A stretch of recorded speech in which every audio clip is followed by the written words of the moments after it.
So I broke 100 hours played yesterday for this game. It's been out since, September 3rd, so it's not too bad. Basically just playing it about 5 times a week, roughly. 6 to 8 hours per stream, roughly, and going there. Yes, the 100-hour playthrough review. So, let's see. I've actually never done a review before, at least recorded like this. So this may be a little awkward and that kind of stuff, but again, I'm kind of new to this kind of stuff. So why am I doing it? Because this game deserves some type of review, simply because of, I put a lot of time into Kingmaker, still am here and there, up over 1,000 hours into that game, I believe. So we're up to 100 hours here, and I think I might be halfway through it right now. But I figured it's time to just talk about it a little bit more and see how it goes. So, first things first, we'll just talk about graphics. There's definitely an improvement in the graphics over Kingmaker by a long shot, mainly in the way the characters look. They look better generally. They're more customizable in their appearances. The game just feels crisper graphic-wise overall. The effects are about roughly the same as far as on the weapons and stuff. That's not really any real difference. The main difference is like in the detail and the armor, and just an overall crispness of the characters, the way they look, all the graphics in general, not just them, but just the environments too. They just look better. So I think that's a definitely improvement. Obviously they're not realistic quality, but they're still better than they were. And if you play Kingmaker, if you do side-by-side screenshots, you'll definitely notice it. So, camera is nice. They implemented the rotating camera like this, and then at the beginning of the stream, I was playing around with a mod that allows the camera to zoom out farther in, and then you can actually tilt the camera, so you can actually make it so you're almost level with the ground, that kind of stuff too. I turned it off though because it's not very stable, I guess is the right word. The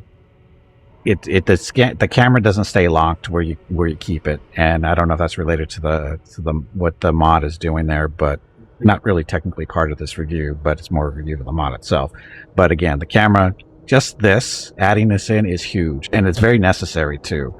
And once you start playing the game, and once you get into the various dungeons and stuff, you're going to see that being able to rotate the camera like this is huge, because you can't do this in Kingmaker, and it was an issue in some places, but here it's not. Just being able to rotate the camera is huge.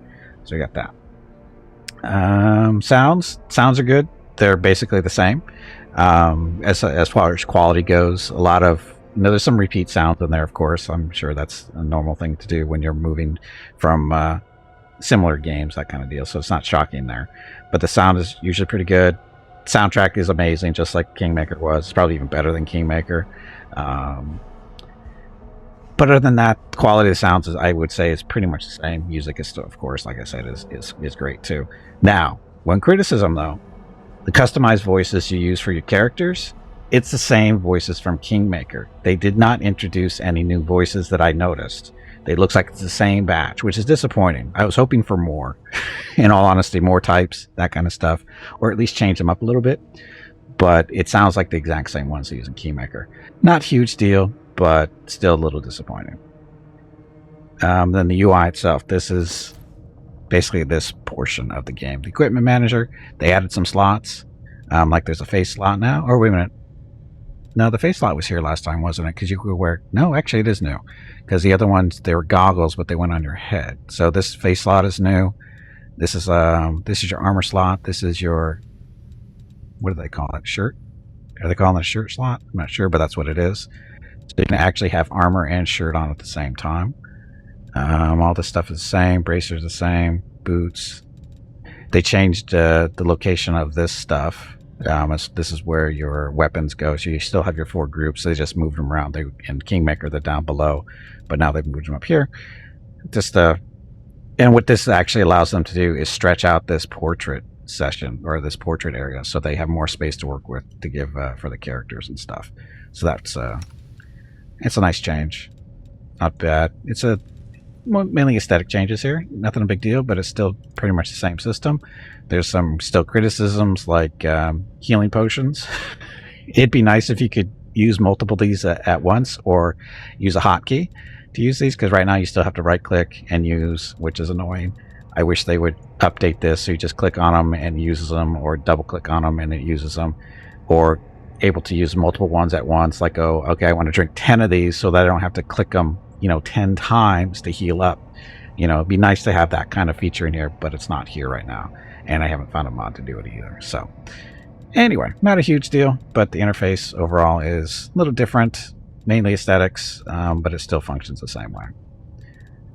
Dun, dun, dun. Now the characters. So the characters themselves.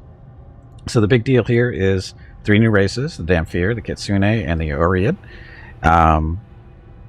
It was good to see new races. The Gimpy here is a Damphir, although because he's a Lich, his skin tone and hair have changed colors already. Originally, as a Damphir, I had him with pale skin, mostly white, and his hair was all white. But because he's a Lich and he's gone through somewhat of a partial transformation, his skin color and hair color changed already. So he doesn't look the same as he did when we created him, which is nice too. But that's related to the Mythic path, we'll get into here very shortly. And as far as classes go, they introduced 9 new classes: Arcanist, Blood Rager, Cavalier, Hunter, Oracle, which Gimpy is, Shaman, Scalds, War Priests, Witches, and Hellknights. Hellknights, it's right there, Signifier. So there's those. Did they? Oh, they might have introduced some other specialists. I can't remember. I think those were the base classes. The prestige classes. I think there's a couple others in there too. I think I missed out on those. But again, the only real experience I have with these classes are the ones through the characters currently here, and of course Gimpy playing the Oracle, which is new, which is basically a divine sorcerer for all intents and purposes, although not really the same. There's no bloodlines or that kind of stuff, but you do still get special abilities related to being an Oracle and that kind of stuff, and spells work the same way as sorcerers, and so you have charges instead of 10 million spells to choose from and only a couple of charges. Instead, you only have a couple of spells to choose from and 10 million charges. So it's a nice class. It's a nice thing to use, and it's a good class so far. Hellknights, I've been kind of at least the Signifier. As a Signifier, you're supposed to get a mask that you're supposed to be able to wear. It doesn't do anything really super special, but the idea is, the Signifier is supposed to wear this mask. I think it's only supposed to have either 2 eye slits or no eye slits. So, again, it's not anything special there, but they didn't include everything with the Hellknights, because the thing about Hellknights is there's no archetypes. They choose orders, though. They have an order they're supposed to join. In this case, Gimpy is Order of the Scourge. And if you read up on this stuff, they're supposed to get additional powers at some point related to their order, but that doesn't seem to happen here. These are all basically, as far as I can tell, are all the same. I think like the armor training, that's all the same. Weapon and armor efficiency, that's the Oracle stuff. Well, that's just basically the Signifier it doesn't care that it what is it? You get to keep your spell casting levels, basically what it means. So even though he's an Oracle 7 and a Signifier 3, he still, as far as magic goes, he counts as an Oracle 10 as far as spell selections and how many casts per day and that kind of stuff. It's basically equal to being level 10 for him. So instead of being down here at level 7 as an Oracle, he's actually counted as being a level 10, so he has access to 5th level spells and all this other fun stuff, which is a nice feature for the Hellknights. But again, they seem to be lacking stuff. I don't know what the deal is there, but it seems not all the way implemented. Hopefully they'll change that. So we'll see. So anyway, that's specific to Gimpy. And as far as the other classes go, Zen Archer is good. It seems like a nice class. It's a monk archer. Lan is a good character for that. We made a little tweaks with him because we add some rogue levels so we can do a little bit more damage, sneak damage. The witches and the shaman, their hexes are awesome. They're really hard to resist in most cases, and they're very effective. And then when you have two people in the same party with that stuff, they can basically tag team people because their hexes stacked with each other. So you can hit Ember can hit somebody with an armor debuff or an AC debuff, and then Camellia can come along and hit them with the same debuff, and it stacks because they're different types of hexes. Hers is charisma based, hers is wisdom based, but they still do the same thing. So it's very nice. And then her, the espionage expert, this is just another ranger class archetype, so that's kind of good. Anyway, overall, like the new races, although I really have any real experience with Damphir, even though that we do have a Kitsune, Nanio, something like that. She's the wizard of the group. She's not in this particular playthrough right now, but I don't think I didn't really look into too much what the race does, but it's basically, you know, a humanoid fox type deal. So that's kind of cool. But the Damphir, it's definitely nice because of the half undead thing. I think they implemented it fairly well, so it's pretty good. And as far as the classes go, again, no real disappointments there yet. And mythic classes, will obviously only have experience with the Lich, and it's not too bad so far. Basically, it's another leveling up system. It's separate from this leveling. You pick up experience here. So as you do your stuff, you pick up experience, level up normally. Mythic Path, you level up based on story progression. As far as I can tell, there's actually no experience really directly related to this. This is all, you know, this is as you progress the story, you get more mythic ranks, and this allows you to do more stuff. Enhance your existing abilities through your normal classes, or pick up new abilities, this kind of thing. So, and again, we're progressing through the Lich thing right at the moment, so not too bad. And then what else? Oh, pets. They introduced pets leveling up.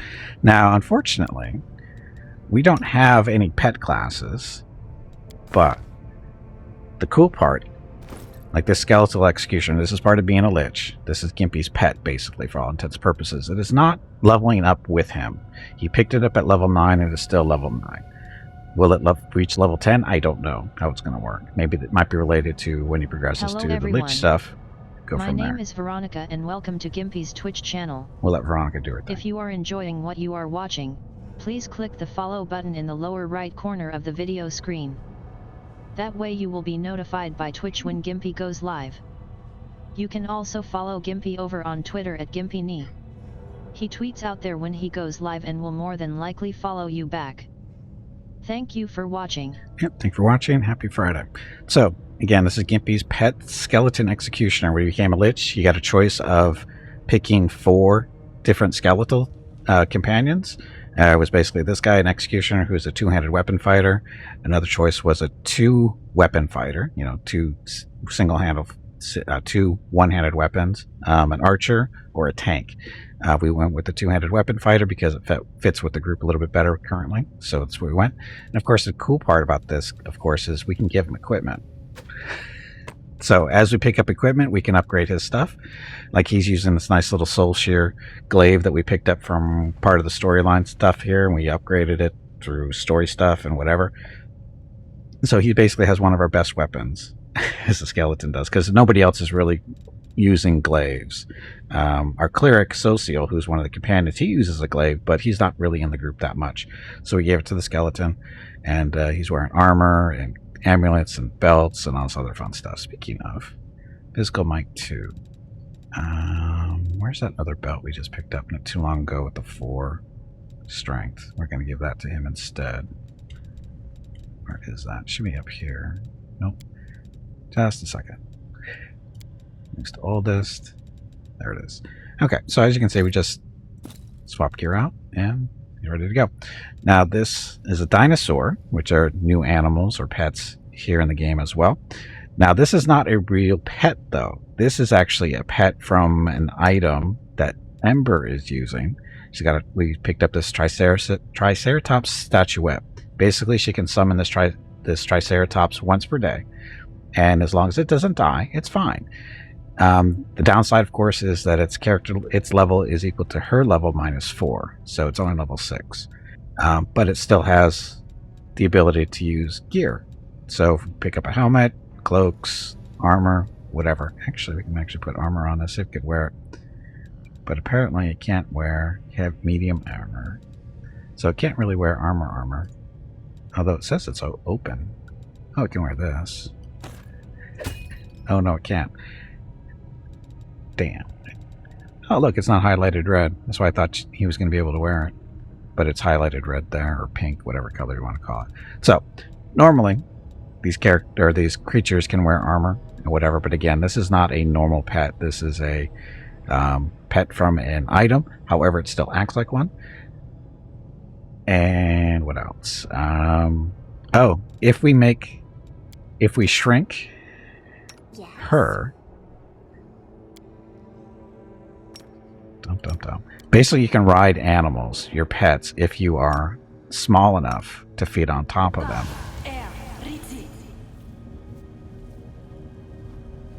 Okay, there she goes. So shrink her, and then we've got her skeleton, so you can saddle them. So now she's riding the Triceratops. As long as she's small, she can do that. When she goes back to normal size, she's too big to ride him because he's too small. So unless we can, make him bigger, I guess she might be able to ride him a little bit more. So again, now she's walking around on this and all that fun stuff. So again, this is a new thing to the game. There are, of course, classes out there that have their own pets that are a little bit more permanent, more bigger, that kind of stuff, so they can ride those. And those mounts, of course, everybody that can apparently pick up. So again, nice little feature. It's kind of cool. Don't really use it for this group, but it's available to us if we want. Okay, so that's pretty much the new stuff for characters. Now, as far as the story goes, the story's okay. It's pretty straightforward. The general concept is the demons were at the World Wound, which is where the demons have broken the wall between the prime material plane and the abyss, and they're invading. They have been for over 100 years or something like that. And the people of this world have managed to fight them back over and over, but they're losing ground, this kind of stuff. And then we come along and things are happening. We've been blessed, so to speak. We don't know by who yet, officially. We believe it's Iomade, which is the god that is, pretty much responsible for fighting against this invasion of the demons. That's a general premise, is that we think that's the person that's granting us this extra power that we're picking up for the mythic classes and whatever. And we're just progressing through the story there, fighting the demons, that kind of stuff. I guess I should move out so we can show the next portion. Can we get up there? Okay. Okay, let's get out of here. We're done.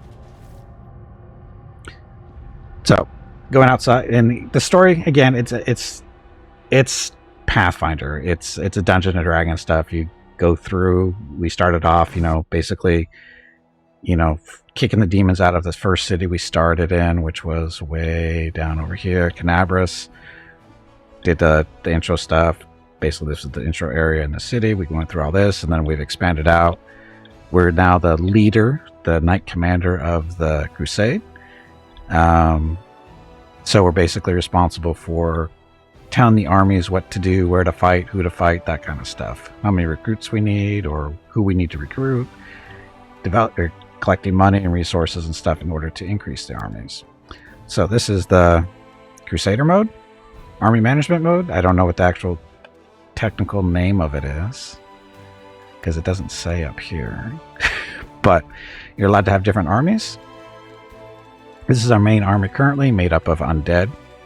That because Gimpy is a Lich, every time we kill enough enemies, we pick up more zombies and skeletons to make the army a little bit bigger, and then we can recruit different types of units based on what we're able to recruit. This is the recruitment screen. These are the, up here in the left hand corner, these are the troops that we are training back at our home base at Dresden, which is a big fortress. We pick up so many per week. As you can see, we're picking up 12 mounted scouts and 6 champions and 20 marksmen every week. We still have to hire them and pay them in that sense. And then once we hire them, we can throw them into the different armies as long as the army's in the right place, basically Dresden, do that kind of stuff. And then we can also hire mercenaries. And you can only hire so many per week. And if you hire them more than once, or you want to hire more than once, it increases the price. Like we hired clerics earlier in the week, and now their price has gone way up to 13,000 for the next batch. They were only like 5,000 or 6,000 for the first, so it's a pretty big jump. And then we have generals that lead the armies. These guys, they level up just like your characters do, but a little differently. When they do level up, you get to pick new abilities for them based on what their class is. Like this guy's a spellcaster, so you get to pick spells of different types, or skills, or whatever you want to call them, abilities that complement their magic stuff. And also it allows them to, what's the other one? There's one of these skills that you pick up that increases how many units you can have in an army. Normally you start with 3, and then as you level up, you can get up to 4 currently. So we're at 4 or 4, stuff like that. You move around on the map too. Basically, their only real job is to basically clear out or fight the various demon armies out there at different strengths. You can look at them, see what's currently made up of. Fire elementals, earth elementals, cultists, that kind of stuff. Giant spiders. And then every so often we have armies that are coming in that are trying to get to Dresden, because we took Dresden back something like 70 years ago in the story. The demons came in and took the city or fortress of Dresden, which is here. And then because of this story, we came in, we take it back. And now the demons are trying to take it back again. So every so often they're sending these armies in. This is the current one. This is a level 6 army made up of Namasu demons and some undead, because that's what they specialize in. So they're sending this way to come take Dresden. And because of the direction they're coming, they're going to be coming up this pathway here. And this is one of our outposts. So they're going to run into this outpost, try to take that, and then move on to Dresden. So our job with our armies is to make sure they don't do that. So worry about that.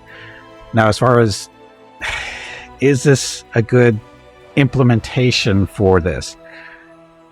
People are going to give different opinions, of course. My general opinion is it's very similar to Heroes of Might and Magic, if you ever played that. The general idea is, you're moving your armies around, building up your cities for resources and that kind of thing to make your army stronger. It's not unique to Heroes of Magic, of Heroes of Might and Magic, but it's, that's the genre basically it comes from. It's simplified. It's not super complicated, which I think helps it, because if it was any more complicated, I think you'd spend too much time doing this portion of the game. It's not that it's bad. It's just that it's not the main focus of the game. The main focus is, of course, your main character, the companions, and working through the storyline this way. This is kind of just like a side game. It's like side quest type stuff. It's not bad. Like I said, building up your armies is interesting enough. Fighting the battles is kind of blah, mainly because, again, it's simplified. It's very simplified. And unfortunately, we're not close enough anything to show it off. But basically, you get put on this big grid. Your armies are placed down, and you go against the other armies, and you just move forward, click on somebody to attack them. Your general has abilities that you can use that eat up. This is the number down here. This is how much mana you have basically to spend on spells and abilities, that kind of stuff for the general. So you can use those to, do damage to the enemies or buff your own people, debuff them, that kind of stuff. But it's very simplified. It's mainly you just move your unit to go attack somebody else. You just move them, click on them. That's it. There's no flanking, meaning that, say you have somebody coming in from the front and you have somebody coming in from the side or behind. There's no advantage to doing that. It's just like a regular attack. However, there are some units that actually do have flanking attacks, like rogues, I think. There's a type of unit called rogues, I think it's what it's called. And they actually do get flanking attacks. I don't have any, so I don't know how it works, but nobody else has that. And it seems to be a feature that should be actually built into the game.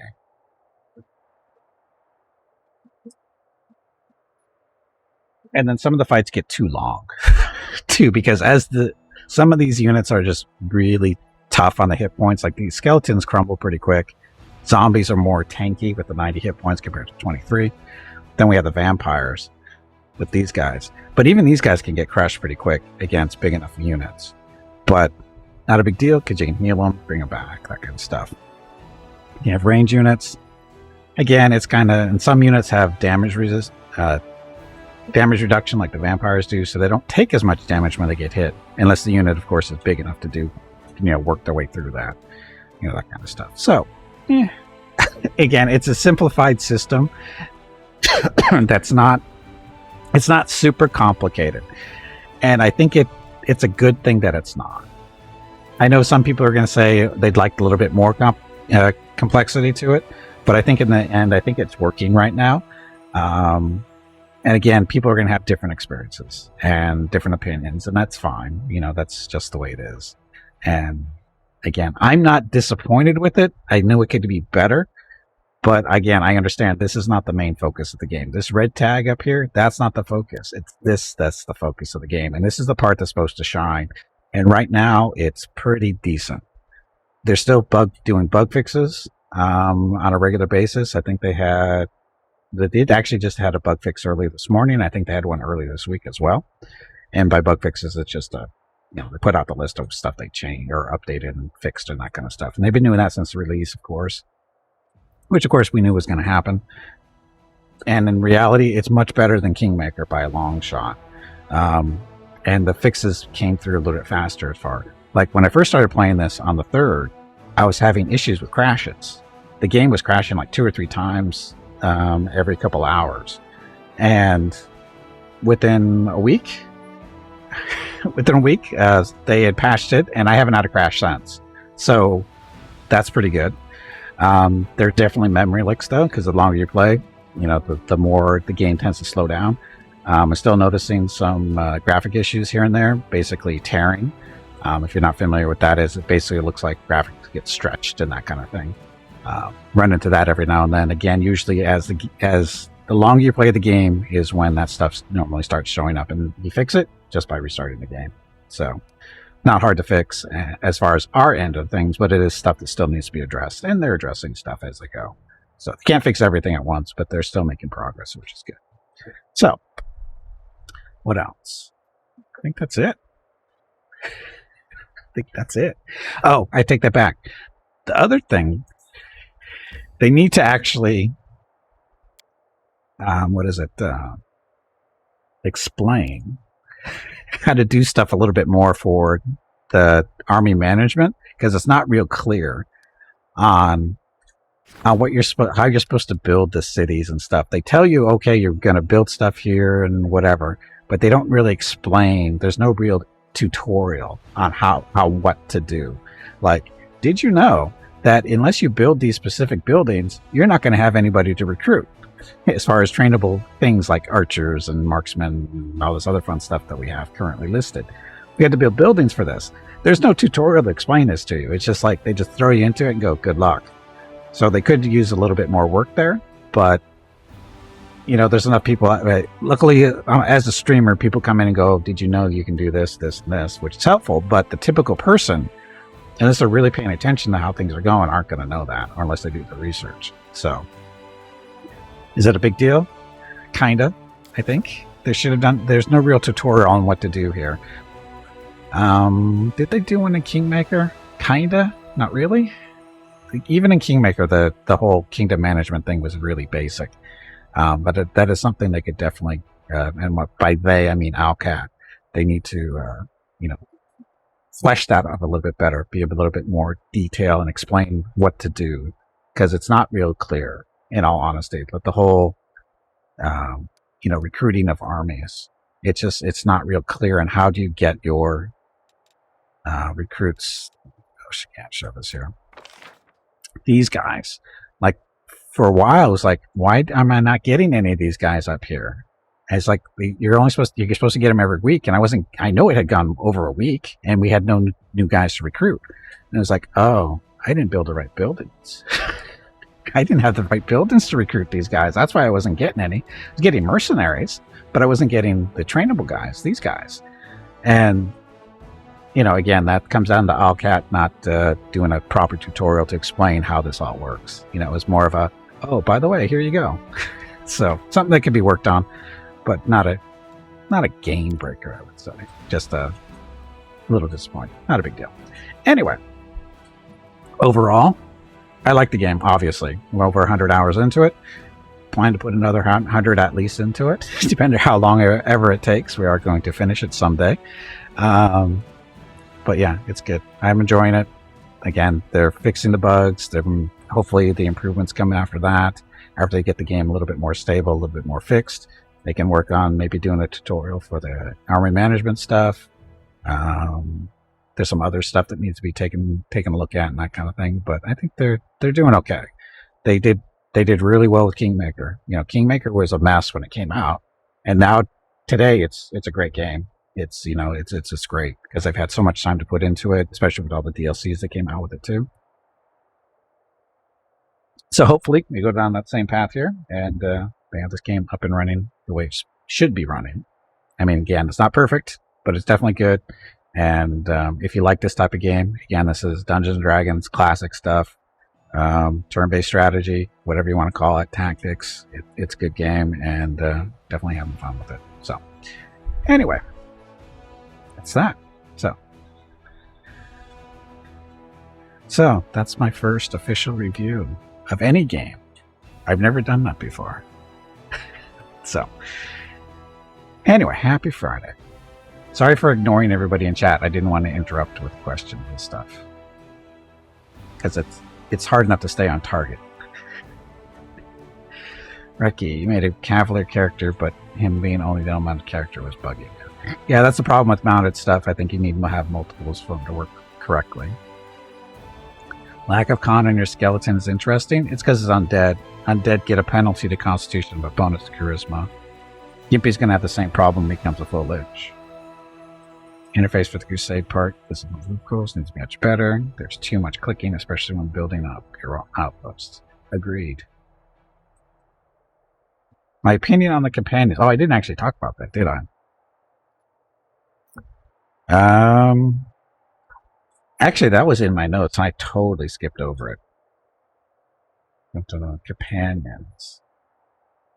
I like the backstories for the companions. I think are better than Kingmaker by a long shot. I think the character is a little bit more interesting, a little bit more depth to them. Seela's interesting. This is also something I kind of forgot to mention was, now, as far as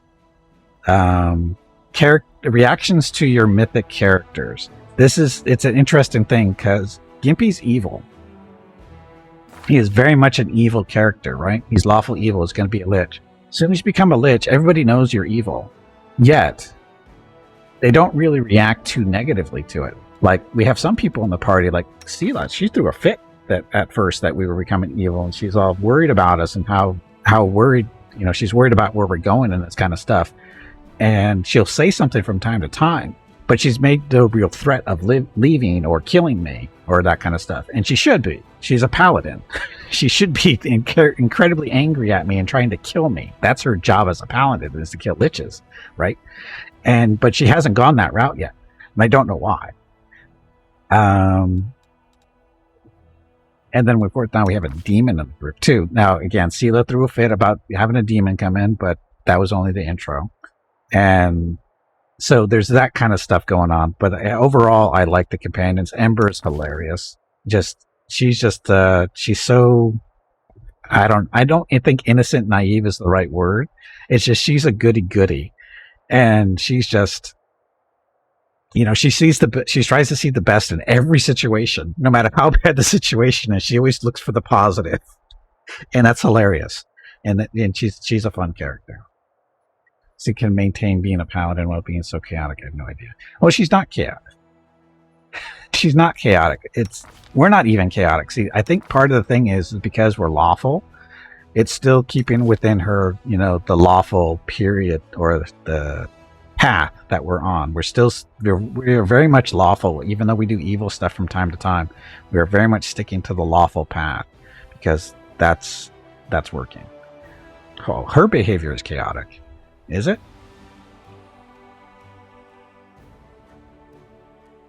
I don't know. I think her behavior is very consistent. I don't think her behavior is chaotic at all. I think her behavior is consistent.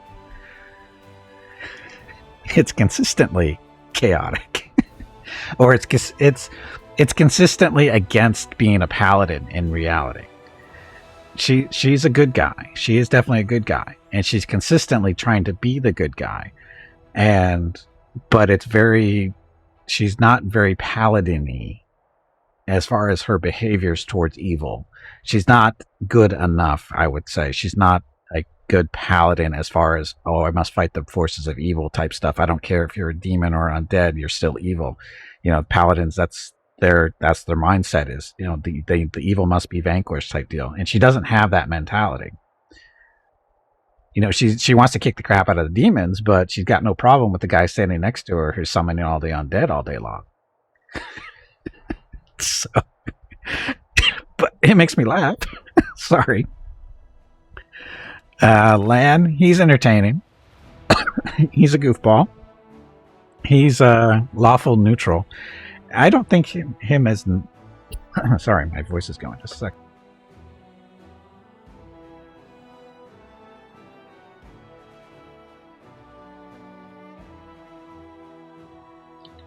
Okay, so I'm not used to talking this much in one period here. Usually I take little breaks here and there. I'm not... All this long talking thing is getting to me. But Lan, he's funny. I like him. He's an entertaining character. I don't know if he's a good character, but he's entertaining. He's much more lawful. He's much more consistent in his behaviors. He's a goofball. He's kind of distorted, not broken. He's different. He's an interesting character. His behavior is fairly consistent. He's a wisecracker. He doesn't take himself super seriously. He doesn't seem to take too much stuff super seriously, which of course is interesting from where he came from. So again, he's an interesting character. Of course, Ember we're to talk to. Camellia, still want to know what her alignment is. She's definitely evil something. The question is what? It's not a question of if she's evil. It's just a question of what kind of evil is she? Because again, her behaviors are kind of entertaining. The way she talks about everybody and, always knocking people down, especially Ember. And then, of course, she's always knocking Ember, for what she does, because Ember is basically an urchin and Camellia is a noble type person. And she's always knocking Ember for that. But then yesterday, she said something that was like totally against what she would normally say. She actually gave Ember a compliment. And it was just like, where the hell did that come from? But it was a nice, refreshing change, too. Hey, Rang, welcome back. So, yeah. She's lawful good, yes. She's definitely lawful good. And then Arushale, we haven't really interacted with her too much. I mean, she's a succubus. So she's listed as chaotic neutral. She's supposed to be chaotic evil, of course, but she's definitely not evil. We really don't know that much about her right now, other than that she's a demon and she's trying to learn more about humans. She finds them incredibly interesting. She likes to watch them and try to learn from them, that kind of stuff. She's definitely not evil. But she doesn't seem to be super deep so far. She hasn't really said anything or done anything that goes, yeah, she's a really interesting character. But who knows? It's still early. Who, Arrow? She already sounds scared out of her wits. I don't know about scared out of her wits. She definitely sounds panicked a little bit. I don't know about out of her wits, but she definitely seems rushed in when she does stuff. So, again, I don't have a place for her yet. She has only been with us for like maybe 10 hours, maybe at most, and it's hard to judge where she is as far as personality wise and that kind of stuff. Again, it's still too early for her because she's been fairly quiet. In all honesty, she's just been quiet. She doesn't say a whole lot when we do camps. I mean, she says stuff every now and then, but it's not that much. Again, she's just new, and we'll see how that goes. Anyway. Oops. I do not think oops means what you think it means. Oh, it does. Okay, so let's get back to actually playing here. Dun, dun. Sorry. Clicking on stuff outside the game. Not supposed to be. So, Lance got this problem with the demon plague. I don't know. He picks this up like every other day, it seems like, for no reason. Have we? No, we got another day. We tried. We had to have. We tried to have Ember fix this, and it didn't work. But this is a disease, right? Oh, we're out of here. Okay, we're at Molten Scar. What were we supposed to do here? Why is there a quest thing still? Molten Scar.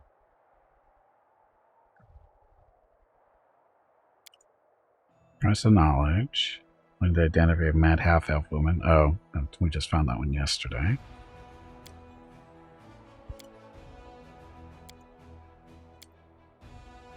Explore the Molten Scar. Scout out the ravines in southwest of Dresden or send a scouting party. We just did this.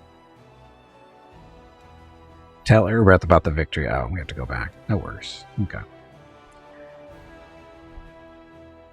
She's shy. Also, when you get Darren or Socio in the same party with Camellia, it's pretty funny.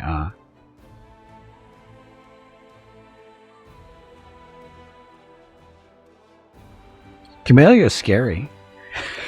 She is scary. So we have to go back and go talk to Erebeth, say we found this. But we're also still going down to this area to... we're looking for a spot for Lich-related things, but this is not the right way, apparently. Because that's a dead end. So we have to go over here. So that means we have to go back. So we'll just take the short version. We do have a teleportation circle set up in Dresden, so we get to use this little button here, party teleportation. We get to use this once a day. And there we go. Save us some travel. Go talk to Erebeth. Dum dum dum. Anyway, happy Friday. Socio is a very, very vanilla character, but I guess he's refreshing in some way with all the utter craziness around. He's boring. He is so boring. He's so predictable. That's the thing. He's boring and he's predictable.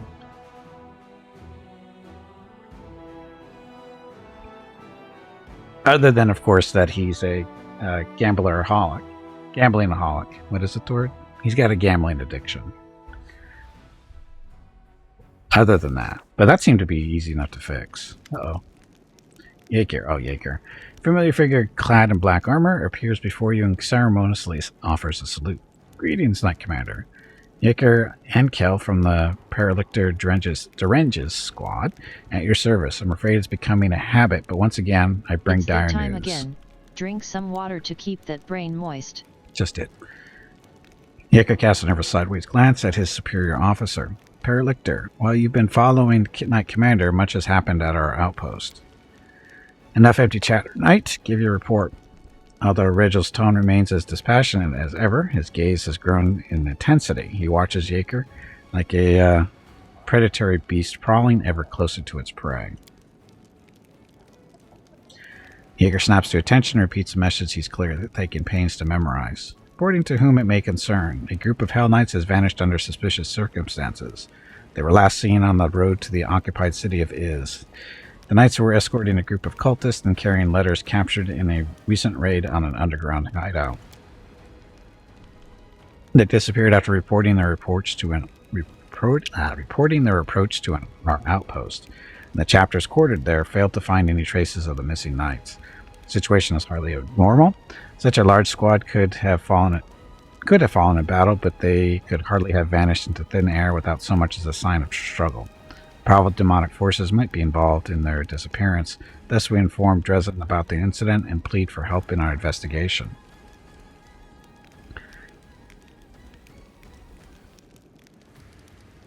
Tell me about the hideout. Where are the cultists captured? It was a secret hideout consisting of a large warehouse and several workshops, which produced equipment for cultist cells all over Mendev.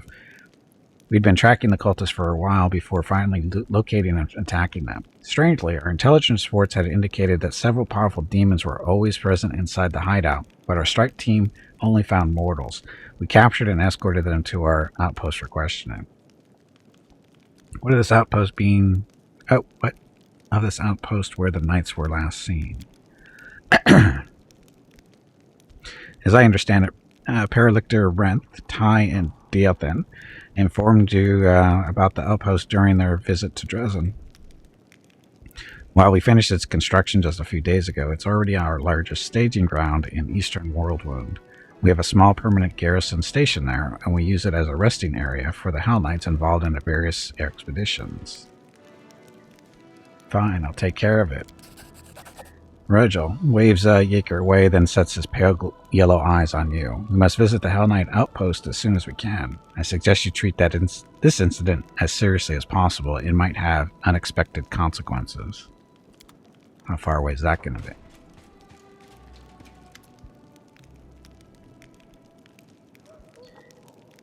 wonder how he can end up if you push Socio into giving in to his potential temptations. That would be unlike Gimpy to do that. Maybe our next playthrough.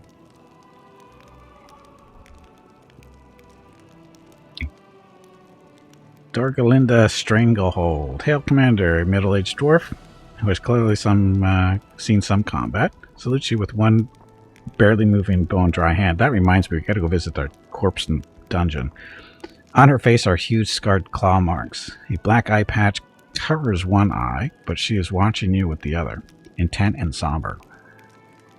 Dorgalinda Stranglehold, chair of the Logistics Council at your service. We've got ourselves an ugly situation that requires your decision. Hey there, I'm on this council too. You know me. I'm a tip-top logistic counselor.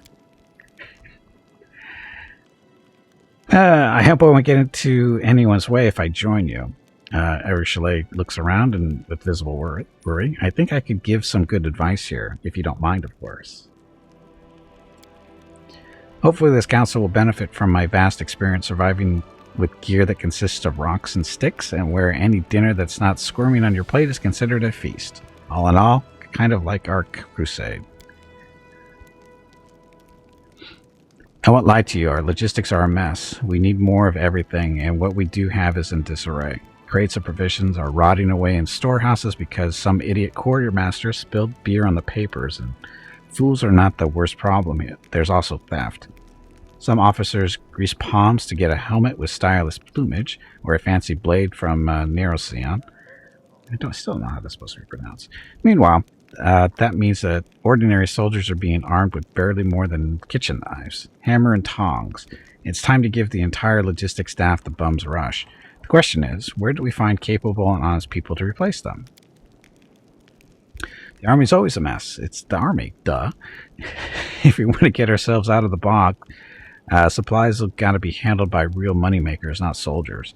Merchants, store clerks, people with the habit of counting every coin, not sucking away on the kingdom's udder. These scoundrels must be replaced with decent, honorable people, selfless souls who have proven that they put their comrades' lives above all else, especially their own wealth.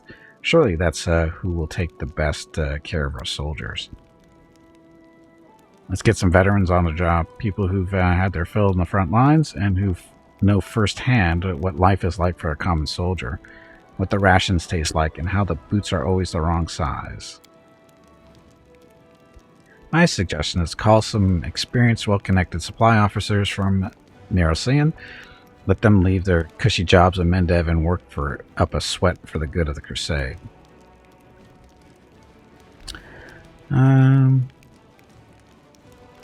Expensive equipment. Unit has +1 bonus to attack and AC. Ready for anything. +2 bonus to all saving throws. Only the essentials. Bonus to have maximum hit points. +1 bonus to attack and all saving throws.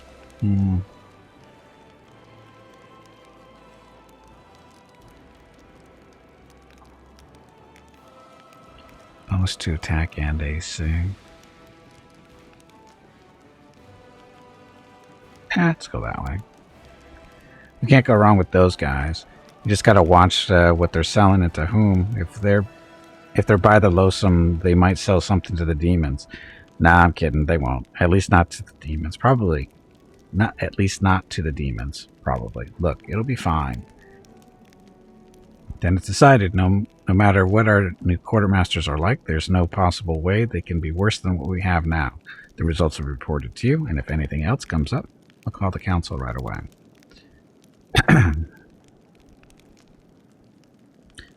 That's it. Hey, Tex, welcome back. So, remind me, I gotta go visit our dead dwarf in the dungeon. There's a reason for that.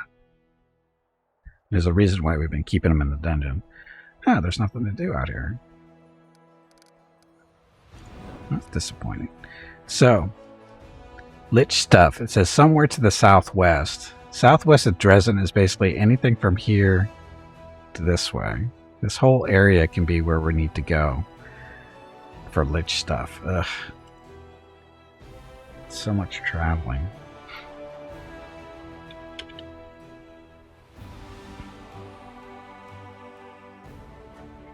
Okay, so we're gonna go visit the dungeon and go see if our dwarf is up to be spoken to. He's dead, by the way, but we have a way with dead people.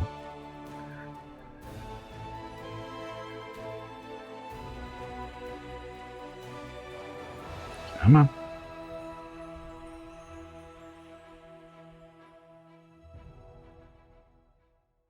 Dun, dun, dun, dun, dun.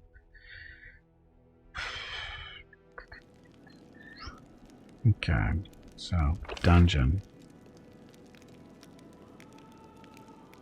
Guess we don't have much of a choice. Do we need to rest?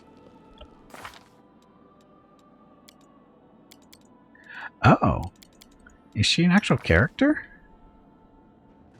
I didn't know this. She's an actual character. So, Delamere. This is somebody we, she was a corpse too. We made her into a walking corpse. She comes with Delamere's armor. So +3 armor.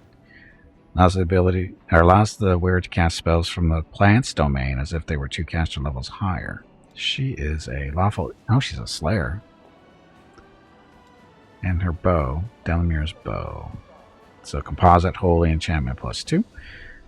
Lands a hit. Enemy must make a fortitude saving throw or become entangled for 1 round. Look, we have a ring for you. She could wear this too, but we'll leave that on her. That's meant for her. Mighty fists don't matter.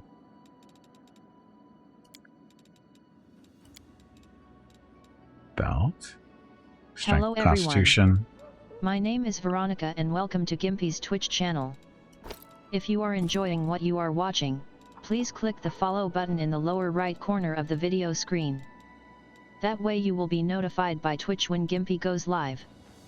You can also follow Gimpy over on Twitter at GimpyKnee. He tweets out there when he goes live and will more than likely follow you back. Thank you for watching. Yep, thank you for watching. Happy Friday. Nature's Kohler. Great Club.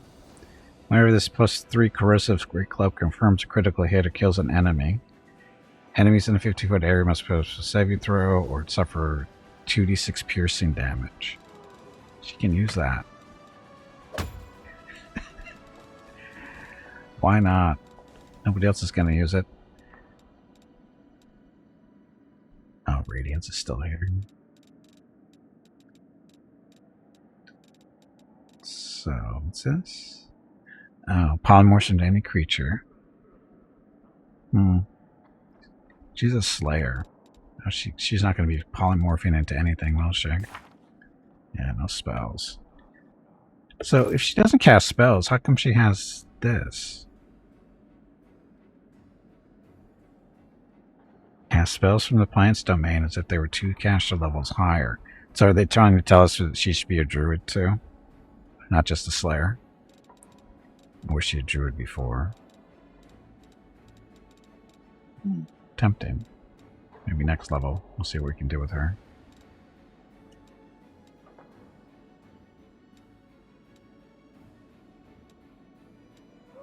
So, now the question is, when we go out, do we bring 3 archers? And who do we replace? It's not much. You could loot her stuff so she don't need to be a druid if you say that. So as non-lich, you could loot her stuff so she don't need to be a druid if you don't want to. Well, yeah, we could take her stuff, or we could go with... Actually, I didn't even look... I forgot to look at her actual abilities. Her. So, Slayer, human, advanced talent, she has sneak attack, spelling attack, oh, that's too useful. That's way too useful. She's got to be with us. See, no constitution as an undead, but she gets a bonus to her charisma. Feats, shield proficiency, point blank, deadly aim, precise shot, mini shot, snapshot, clustered. So she's definitely set up to be an archer. Traits, she's skilled. So she used to be human. Yeah, she's definitely going to be coming with us. Question is, who's not? That's the real question. Whose space is she going to take?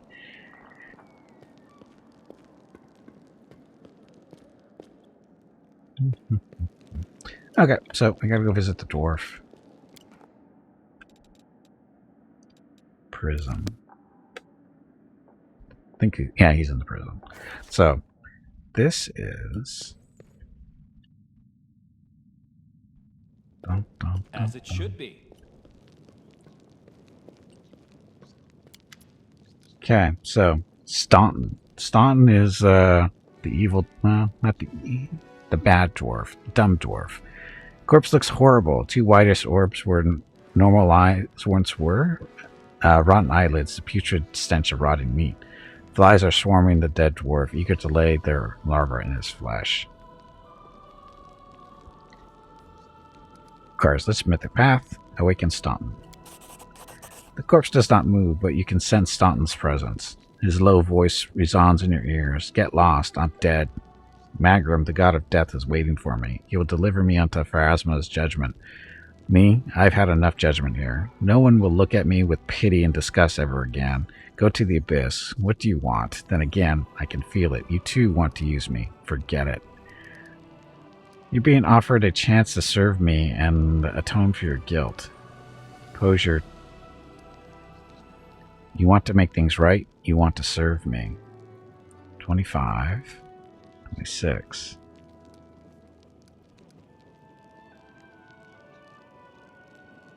Force him to submit. How about we'll do diplomacy? Don't fail, Gimpy. You only have to roll a 4. There we go. What did he actually roll?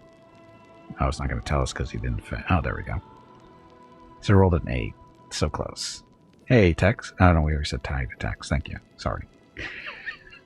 Staunton drops his words like a forging hammer. Make things right. Wash away the betrayal. Avenge. The dead dwarf glares at you with his unseen, milky eyes. A generous offer. If this isn't some joke at my expense, I accept. Dead dwarf stands up slowly, as though he's carrying a mountain on his shoulders. With repellent creaks, his stiff joints start moving. Dum dum dum. Another dead person. Staunton's face, purple from post-mortem lividity, shows stern determination. The dwarf's low voice sounds even more grim than when he's alive. I'm at the ready, Commander, awaiting your orders. I'm laughing because I'm looking at the image. He is such a good-looking dead dwarf. Head to my ziggurat and guard it. You're a pathetic traitor. You brought down yourself and your brother. The very sight of you disgusts me. I'm sorry for what happened to you. You've been treated cruelly. What would you do if you encountered McNago again? The dead dwarf growls, barely able to contain his rage. She swore her love for me. She promised she'd stay with me until the end. She drove me to treason. Now I'm dead and that wretched bitch is still breathing. She'll pay for this. I have the right to seek revenge. I'm sorry what happened to you. You were treated cruelly. Dwarf's face, grim as it is, hardens completely. I have no need for pity. My punishment is just. Then again, Galfrey is a cruel bitch. She's guilty as well. Head to my ziggurat and guard it. Will do. I won't surrender this fortress, not even to Descari himself. Dum dum dum. So does he show? There he is. Treason is a poison. So, lawful evil dwarven war priest.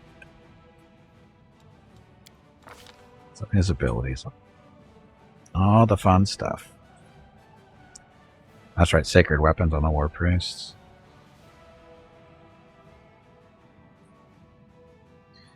Look at all this stuff. Deactivated? Why is it deactivated?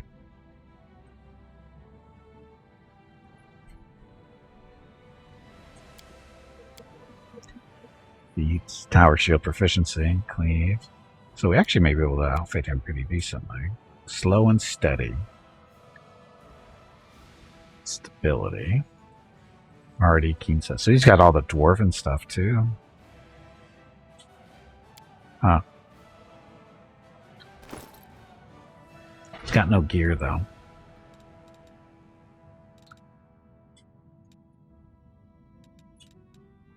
So we're gonna have to go through and see what kind of weapons we can give him.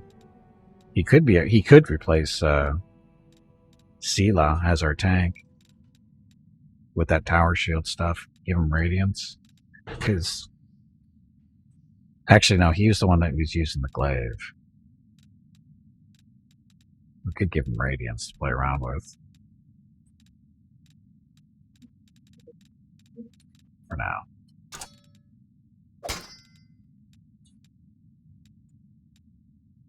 Yeah, Radiant's not a great sword, but it's not a bad sword. Okay, so that. So now we have 2 undead companions.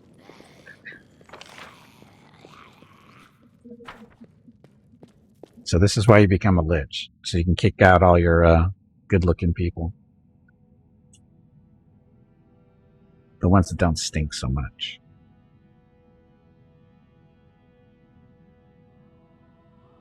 So I could, like I said, I could strip Soziel down. Give all her gear over to him. That's a thought. I think we have a tower shield somewhere too.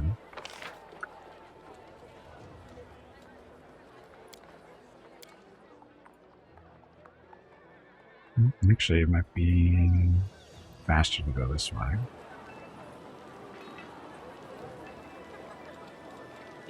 Dun, dun, dun, dun, dun.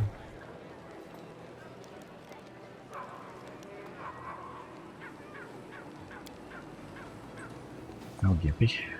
Okay. Nope. Wrong way. Damn it.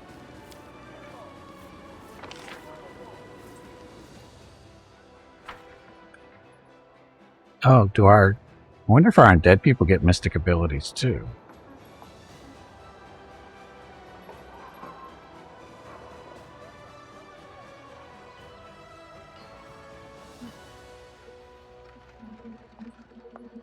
That would be different.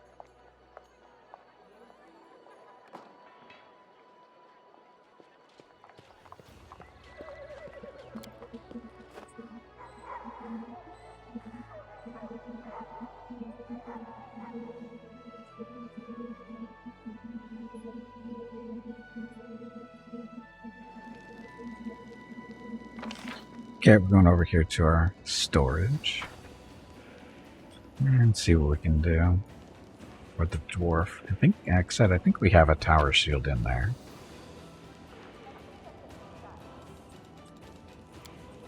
Huh? I think not. Did I sell it? Did I sell that tower shield? I probably did, like an idiot. Oh, it's just crappy stuff.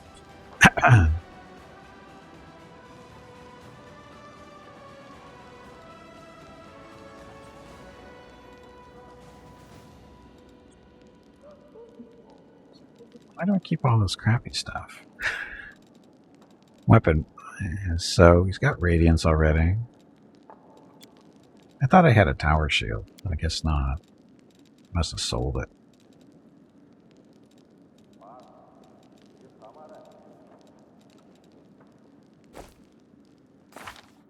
Okay, characters. So this will be an experiment. Social. Or sorry, Sila. We want your stuff. Don't need that. Take that. Armor is half plate of vigor. Strength. Oh, didn't we give... Who did we give the Constitution? Strength and Constitution belt to? Did we give it to her? Yeah. Okay, so that's that switch around.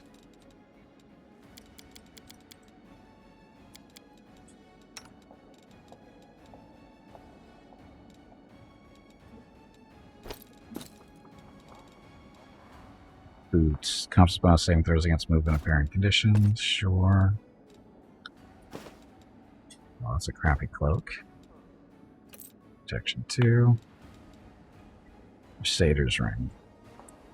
Where this ring has smite evil class. Okay, so that's with her. Mace. Divine Protector. Work. The bell. Now though. This is a nice thing to have. Right? Oh. That's for smite stuff. It's automatic. So the mace. Give the mace to the little undead dwarf. Let's see what we can do now. Oh, he doesn't get the Constitution bonus. That whole, no Constitution thing. Let's see what we can get his armor class up to.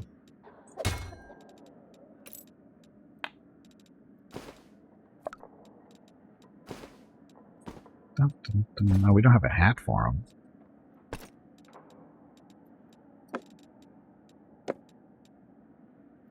Shoot, Faith. What the hell?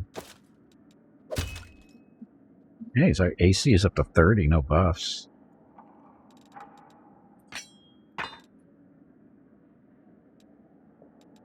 Mm.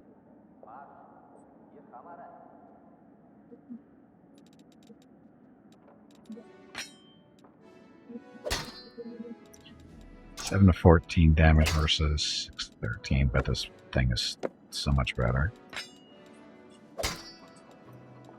It's an angry undead dwarf with no hat.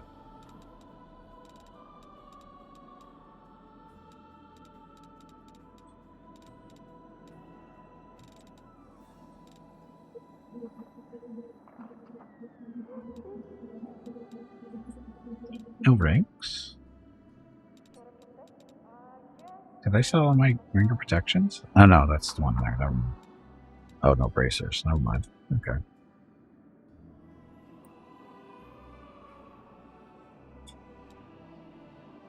His dexterity is 4. So his AC can actually be even higher. So currently 30. 31. It's a little bit better. These NPCs show up if you were playing a good playthrough though. No. No, these are specific to the Lich. Because you actually have to have the Lich mythic path in order to bring them back from the dead. So that's the thing here, is these guys are specific to the Lich.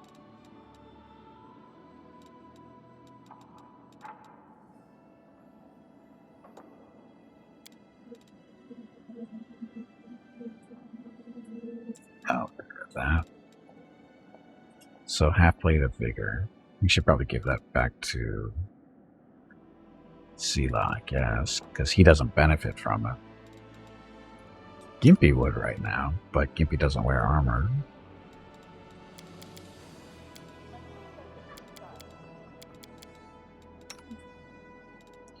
So, Sila, we'll give your armor back to you at least.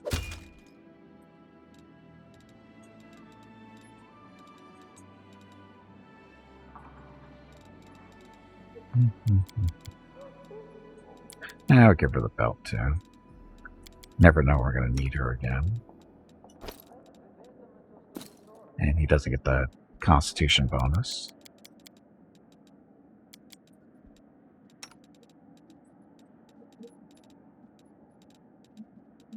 Oh, where'd you go? There you are.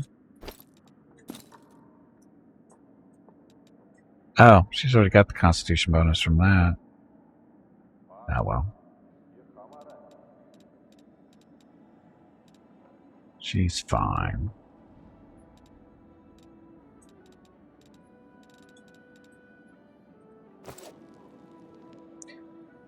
Okay.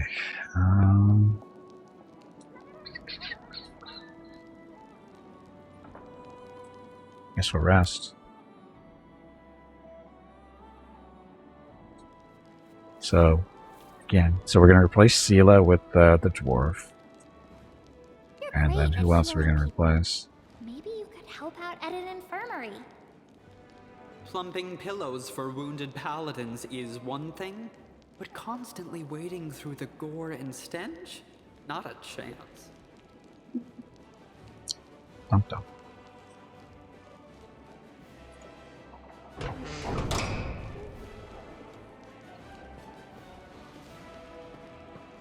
Okay, so Bismuth's all healed up. Lan had one restored, one wisdom damage restored. So is Lan better? No, he's still damaged. Damaged goods. Still has that stupid demon plague on him.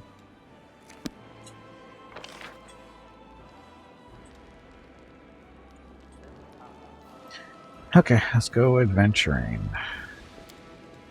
Still have a demon army coming toward Dresden too. And exit. Okay, so see that we're gonna put you away for now. Put him up there. We'll rearrange everybody. So you can't really ditch commit. I don't want to ditch Emperor. I don't want to get. I gotta get him healed too. I don't know. Ditch her? Ditch the demon?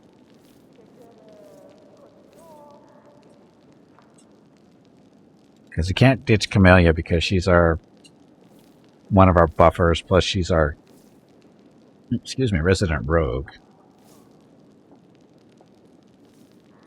Ember's too funny to keep around. She's our best hexer too.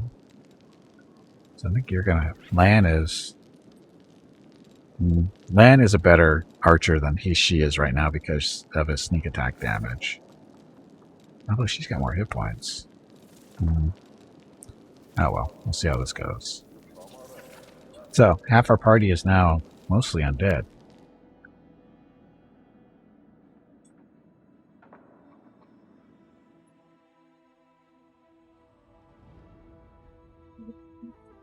I just sworn he had a tower shield.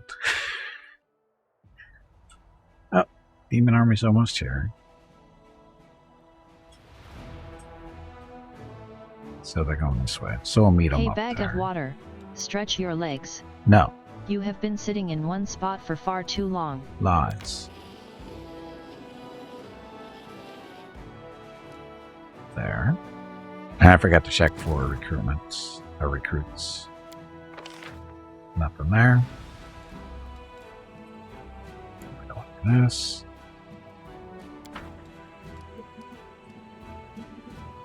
Oh, we didn't tell Erebeth about our victory. Damn it. So we're not done yet. And they do get mythic abilities, so we'll take care of this. We're looking. So Stanton Vane. So he's a war priest. I have no idea what's going to work for him. Abundant casting. So it's good. I don't know what's good elements for him. Boundless healing. Experiment with another healing spell. Oh, this is the one with the reach. Come on, you pansy. Get back in there and fight. Domain as a war priest. These your abilities are doing as a swift action. I guess I should look to see what he actually does.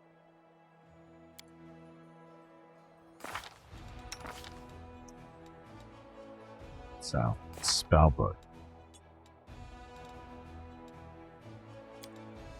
Oh, he's got no spells memorized.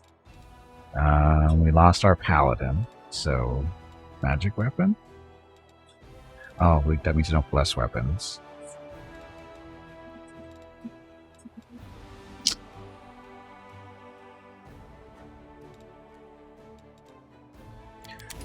Move fear, divine favor, bless just in case, and command, blah.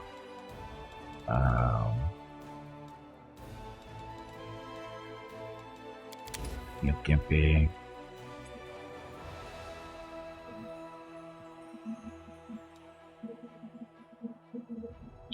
Dun, dun, dun.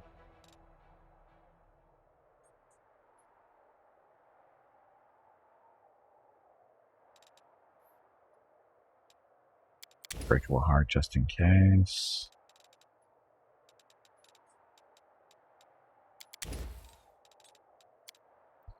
Level 2 spells. Align weapons. We want 2 of those at least. Bone Shaker.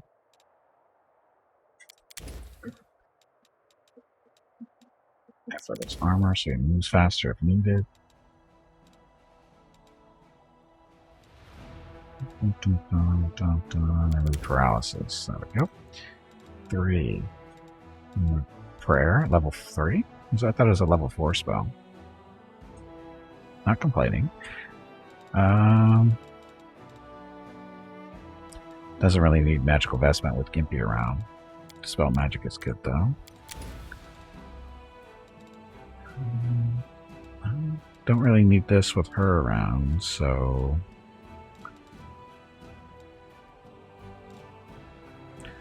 you don't have anybody with Archon's aura, so take that.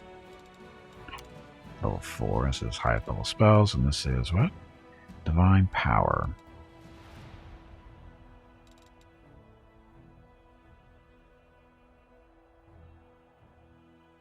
He says strength and skill in combat, attack rolls, weapon damage rolls, that kind of stuff. Holy Smite. Yeah, I guess that'll work for now. Unholy Blight, what's this do? All creatures within 20-foot or centered on your target, call upon unholy power to smite your enemies. Power takes the form of a cold, cloying miasma of greasy darkness. Only good and neutral, not evil creatures are harmed by the spell. Spell deals 1d8 points of damage per 2 cast. Oh, this isn't going to work too well against demons, is it?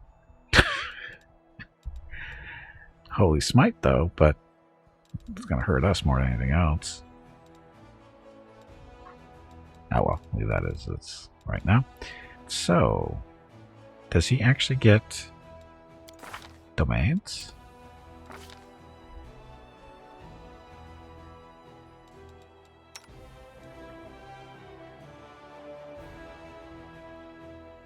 Spontaneous inflict. Sacred armor, sacred armor. Enhances armor with divine power to swift action. This power grants the armor +1 enhancement bonus for every 3 levels beyond 7th. That's nice. You can do channel negative energy. Strength surge, unholy strike.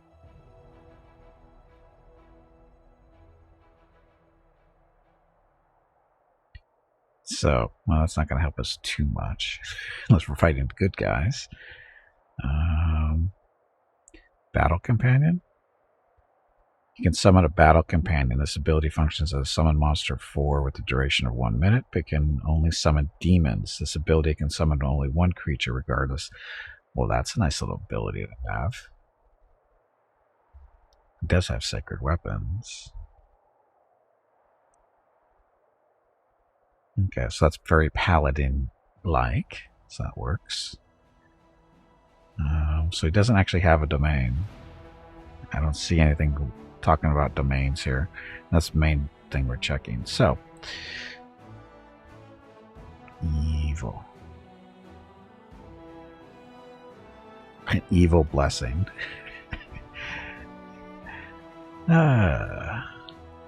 But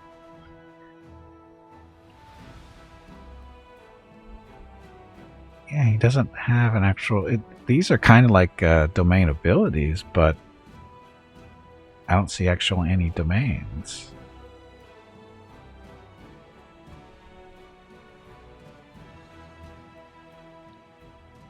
They get blessings, not domains. Thank you. That helps. Thank you. Okay. And Freight Boy, welcome to the stream. Okay, so what should we do? Abundant casting, or make him more of tanky-ish, since he's got to be our tank for the time being. So,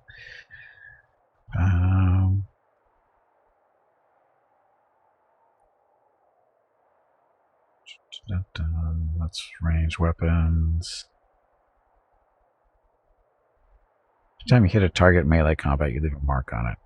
An ally attacking. Okay, that might work. Magic nullification.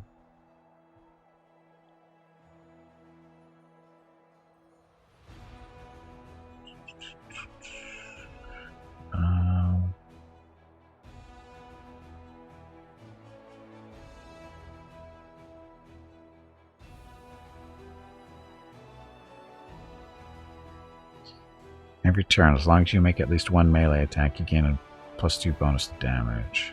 Stoppable.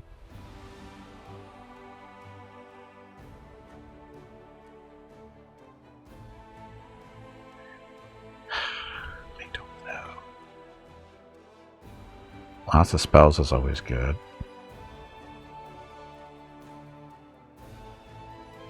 Doesn't really have any elements, so... Negative energy, maybe, I guess.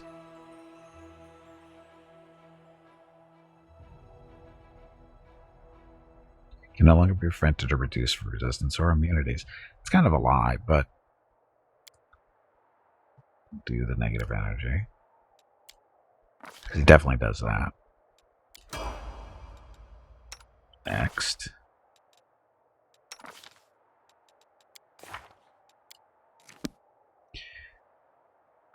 Dazzling Display Mythic. Destiny by Birth, Destructive Shockwave, Emergency Potion. Extra feats. Flawless attacks. Whenever you channel energy to heal or kill, especially potent. The damage you heal or deal increased by a number of points equal to twice your charisma bonus. I think he's at +2 or 3 right now. Power Attack Mythic. He has that right now. I don't know if he has Power Attack. I don't think he does.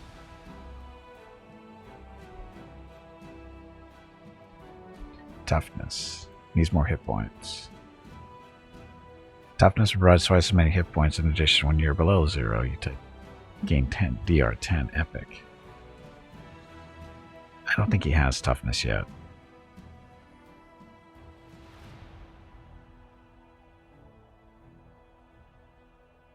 Does he? I don't think he does. Oh, I hate this. I mean, he might, but I don't think he does.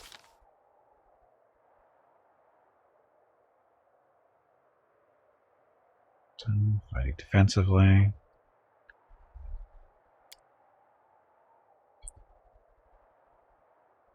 Oh, he does. Okay. So, we're going to get him that because more hit points. He needs them.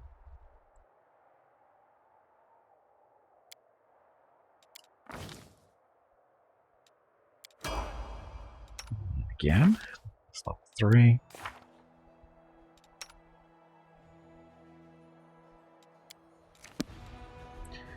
Okay. Abundant casting. I already went through this.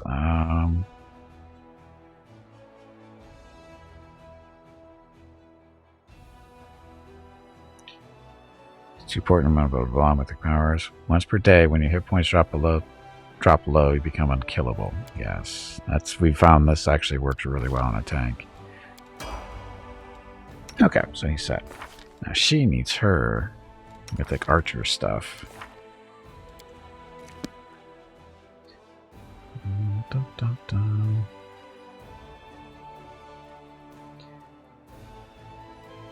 Each time you deal critical damage with a range attack, reduce the target to 0 hit points, you deal damage. Yes, could definitely get that.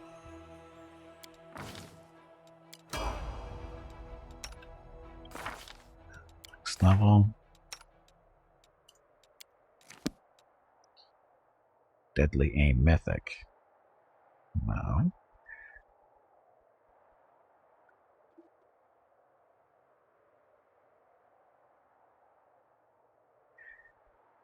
Mythic Sneak Attacker.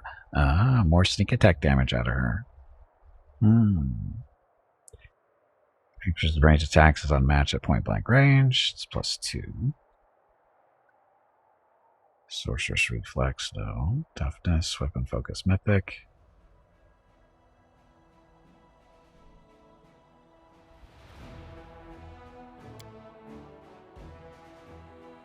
So, doubles the bonuses of your attack rolls from Weapon Focus and Greater Weapon Focus. So, better chance to hit, right? We'll take that over the extra damage right now.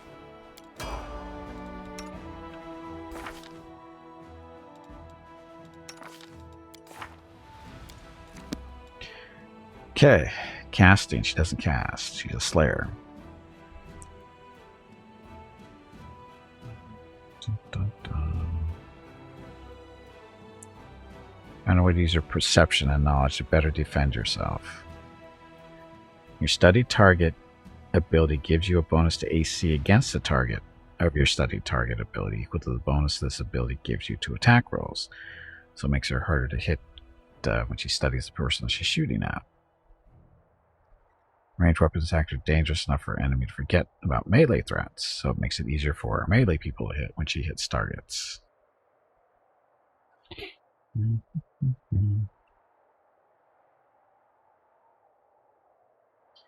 Every third hit with a ranged weapon against the same enemy deals an additional 1d6 per 2 mythic ranks divine damage.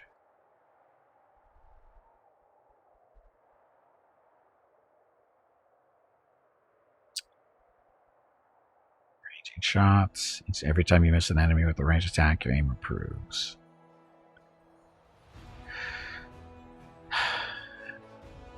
Yes. All set.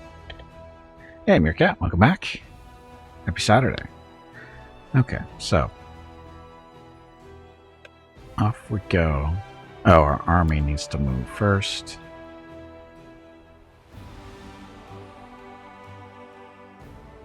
Oh, no, they don't. They're where they need to be, because these guys are coming right to us. So we're all set. Gimpy and friends, your job is to... We're moving southwest for reasons. Oh, we haven't talked to Irbeth yet. Never mind, we have to go back in. Oh, where's Irbeth? She's in the Citadel?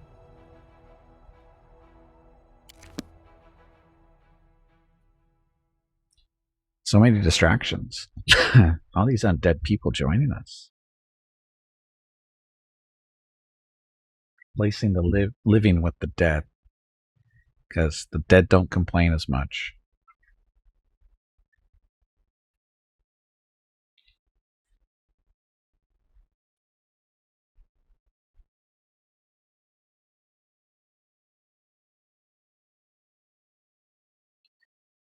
Speaking of complainers, I'll talk to Irbeth. I'll go ahead. Okay, Irbeth salutes you with sincere respect. Good afternoon, Commander. What can I do for you? I found out how the demons had snuck up on us. It won't happen again.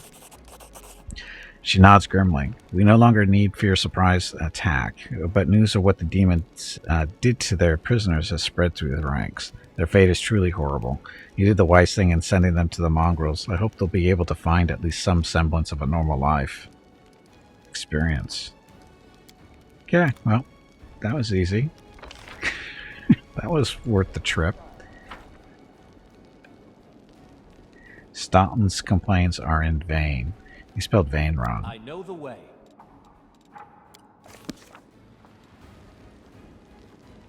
Still have to get him fixed up. Is it sad that Gimpy is still our best healer?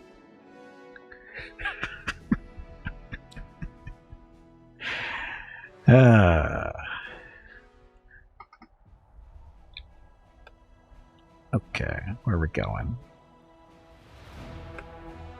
I hate Winter Run. We're going to avoid that for a little while.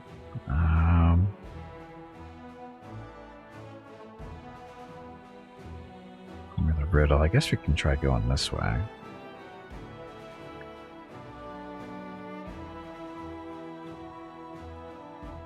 And what's this? Hellknight's Outpost. Oh, that's closest, isn't it? Let's go that way.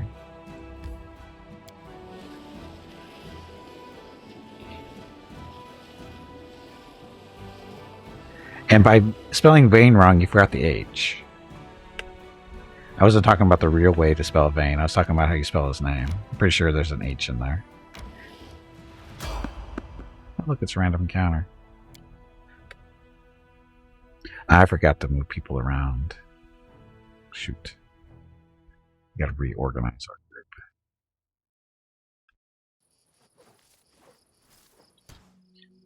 Look, giant.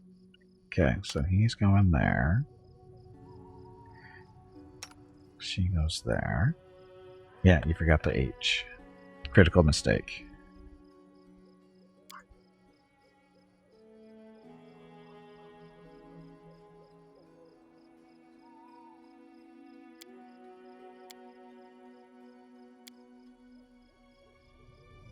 That'll work. This'll work. Oh, we definitely want a buff. No mistakes. Oh, that's right. Let's see if this works. So, this is the mod. So, long-term buffs. We want this. And execute. Is that executing?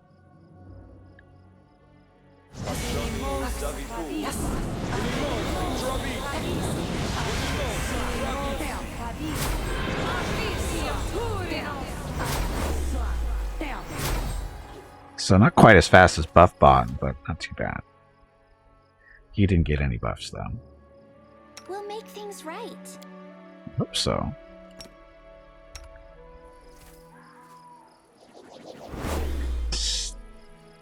Oh, she did dispel it. So we just have to fix him up there for his penalties. So his dex is fine, wisdom that's fine too. Okay, so he's missing some buffs. I am prepared. Need to adjust our little thing. Shield one too. Well, Just got one more bark skin. Put it on him.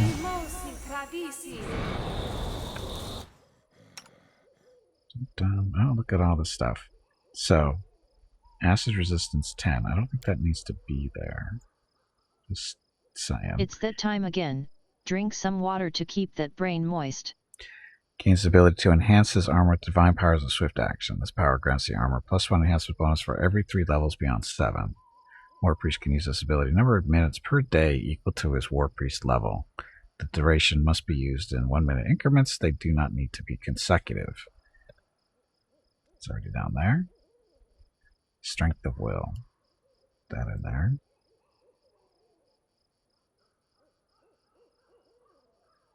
This is his sacred weapon, like a paladin.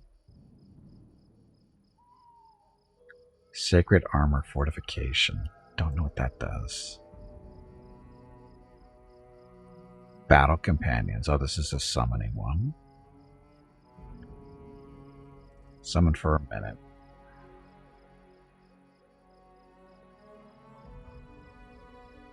Summon a monster with the duration on it that can only summon demons. No problem there. Unholy Strike. Deals the ally this one with damage per good creature. During this time, his attacks are treated as evil for the purpose of overcoming damage. That doesn't help us there. Not when you're fighting demons. Oh, shoot. That there. This there. Coup de grace. They're actually supposed to be switched around. So, anarchic. Power of chaos. It makes the weapon chaotically aligned and thus by. But no, we don't need that. Axiomatic. Law aligned. Works. Holy. Sure, that works too. Unholy. Maybe. Keen definitely works. Fire. Oh, there's the fire. There's the frost. Shocking. So that's okay. Strength surge. You can focus your own strength. You gain an enhancement bonus equal to half your War Priest level on melee attack rolls, combat maneuver checks, and blah blah blah for 1 round. I'll throw that in there for now. He does have power attack.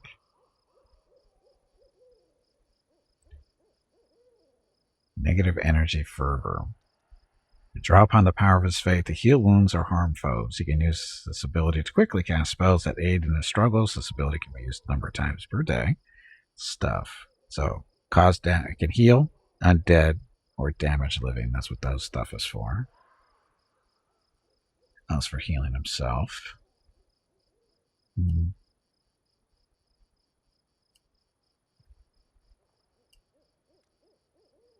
See, he's kind of like a paladin. Sort of. An evil one. Dazzling display. But he needs to have a certain weapon for that, I think. Okay. So for him. It's a sacred weapon. This lasts for every 4 levels beyond 4. Blah, blah, blah. His ability number of rounds per day equal to his War Priest level, but these rounds need not be consecutive. So not the same as Paladin, because Paladins last 1 minute per. So we can use that, but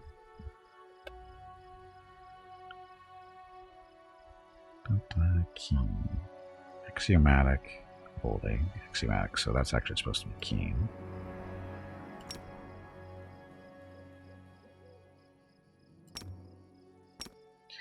Yeah, so they aren't good for 10 rounds a day. Not a big deal. Sacred armor. This is 1 minute increments, so I'll activate that. See if it actually works. What's his armor? He's up to armor class up to 36.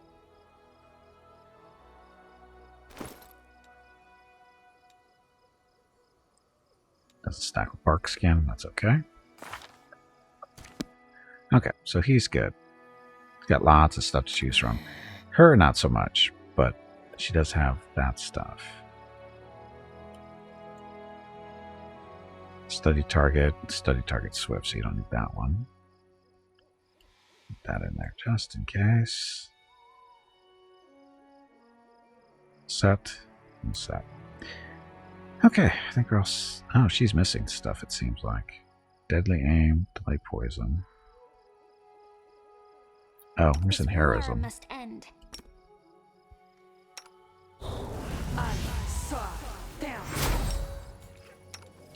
We need to rework our buff script in there to catch everybody a little bit better. Anyway. So, archers. Always be ready for the worst. Our victory is certain. And they both missed. Rolled a 2. Did you see that? That worked.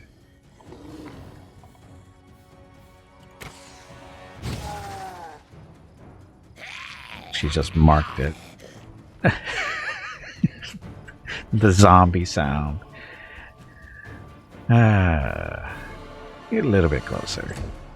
So what's nice about Lan and what's her name? Delamere? I think her name's Delamere. They both have sneak attack damage because she's a slayer and he's got rogue levels, so that'll work well. And then Stomp, a little tank. Oh, let's summon a demon. Let's see what this turns out to be.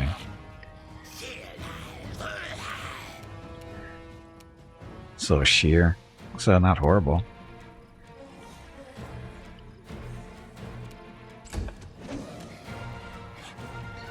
And Let's debuff his armor class. Not that he needs it, but failed the saving throw, so he's dead meat. Dinosaur. Dum dum dum. Charge? No charge. I should actually ditch that. Ember. So where are the other friends? Behind us. Shoot. That's ours. So, reduce this one's armor class. Made a saving throw, unfortunately. Gimpy.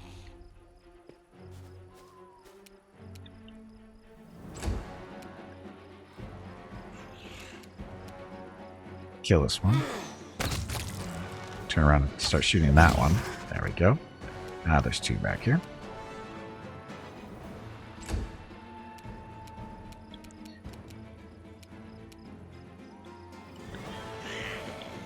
Run, Staunton.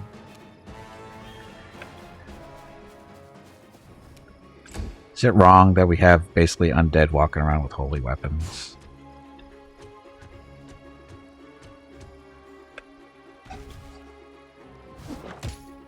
Ow. So it was reduced though. Only 5 points. Reduce his armor class.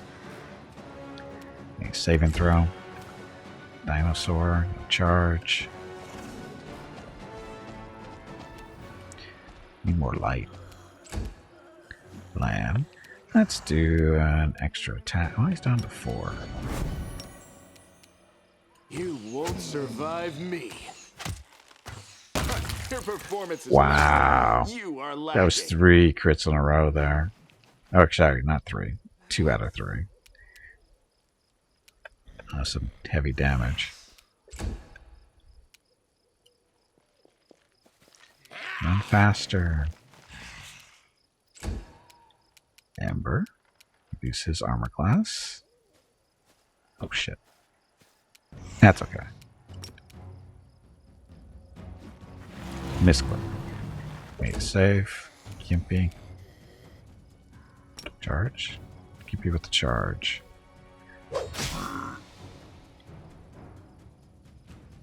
Gimpy actually hit. Gimpy actually got hit.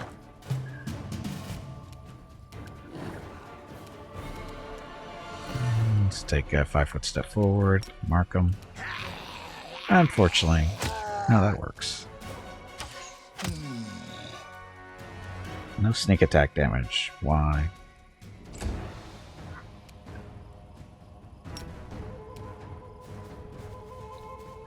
Get sneak attack damage on him. Should have.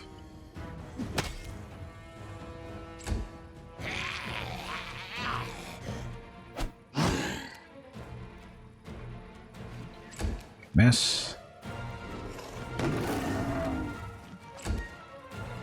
Okay, land. Endure this. There's the sneak attack damage. Huh. Anyway, dead. Dead giants everywhere.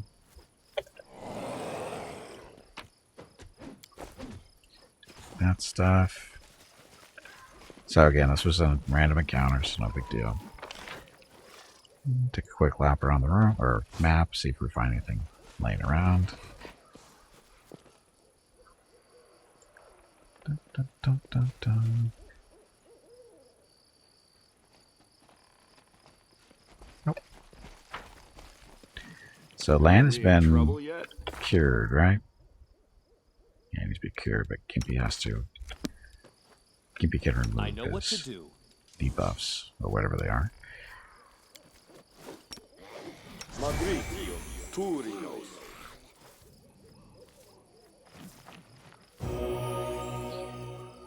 Just 1 point of wisdom.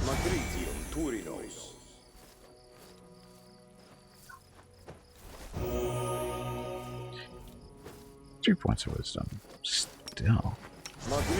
It takes so much abuse from that stupid demon. Whatever it is.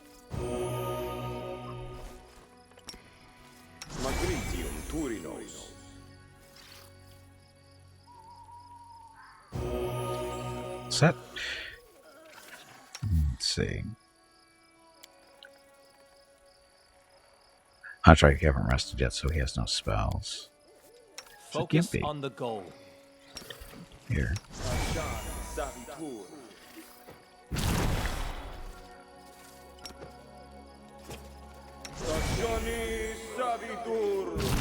So again, Gimpy, best healer. Can heal both the living and the dead.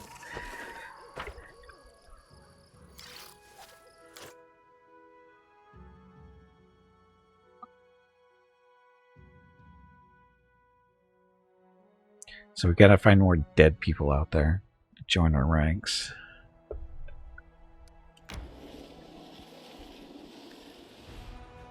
There we go. Hellknight Outpost. Oh, we need to bring... Regil has to be here.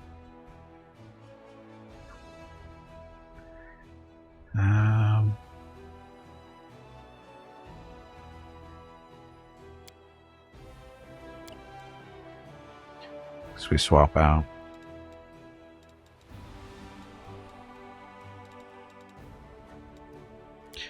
Swap out Ember for now. Just in case we need a lockpicker.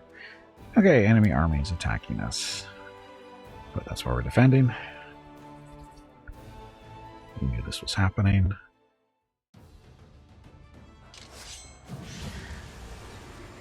So we don't have a leader. That sucks for them. Because you know what? We have a fireball.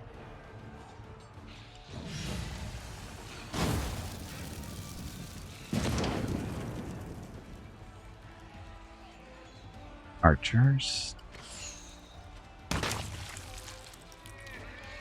2 attacks. Nice. 3. Okay, vampires. Let's not advance too far. Actually, just wait here. And we'll get them next turn. Got another group.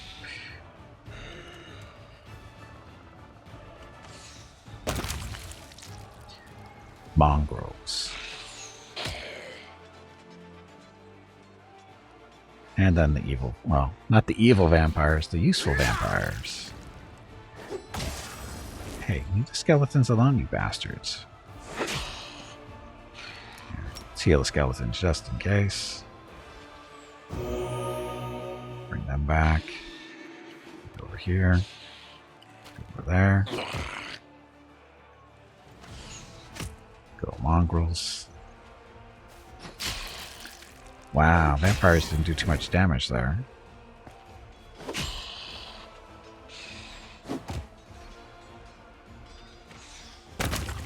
No problem. We need more vampires. So we should pick up some more skeletons and zombies out of this. Not a lot, but a few. Dun, dun, dun.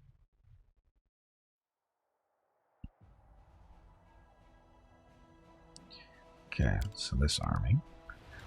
Zombies 551, skeletons 591. I wish that we picked up more vampires. Okay, so you guys. Where should we go?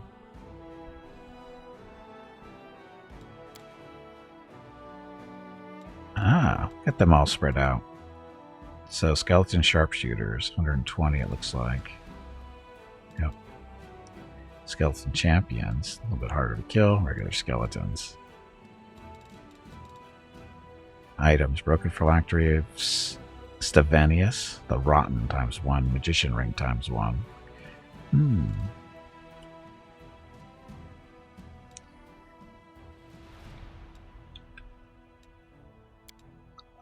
Oh. Deracne. It's a big bug. I see these bigger armies and it scares me.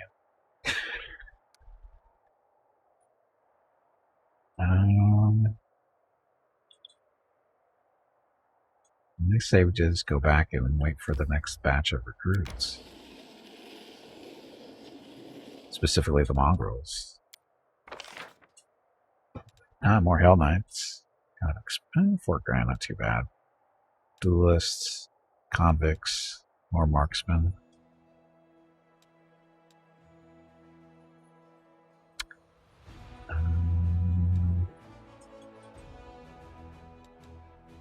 Definitely want these Hellknights. We haven't been level 9 yet. So who do you have room for? So I can bring the Hellknights and stuff into here.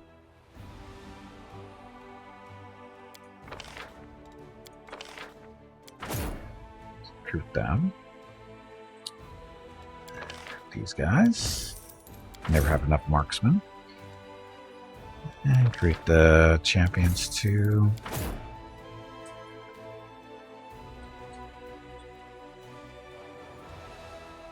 Search for more mercenaries. More Hellknights, but too expensive. Headhunters. It's a headhunter.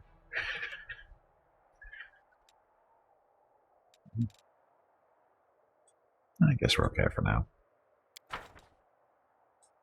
Okay, so you guys defend Dresden. You guys Dresden too. Same with you guys. Oh, we brought that back. Okay, so we're all set there.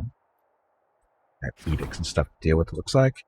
Unscrupulous heir. So we pick up 7,000 gold, 5,000 finance points, material points, and energy points. Event. An army of thieves. A large group of suspicious individuals have arrived at the gates of Dresden. They wish to join the crusade. Officers have recognized a number of thieves and murderers among their ranks, and it seems that the newcomers are only interested in spoils of war, should they be accepted.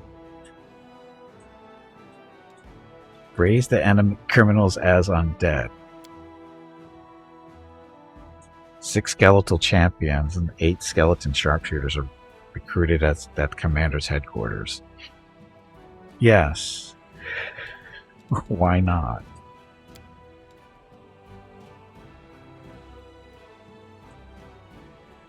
Necromancers will grant death to the criminals and raise them as obedient corpses. Then they will once again be clear before the law.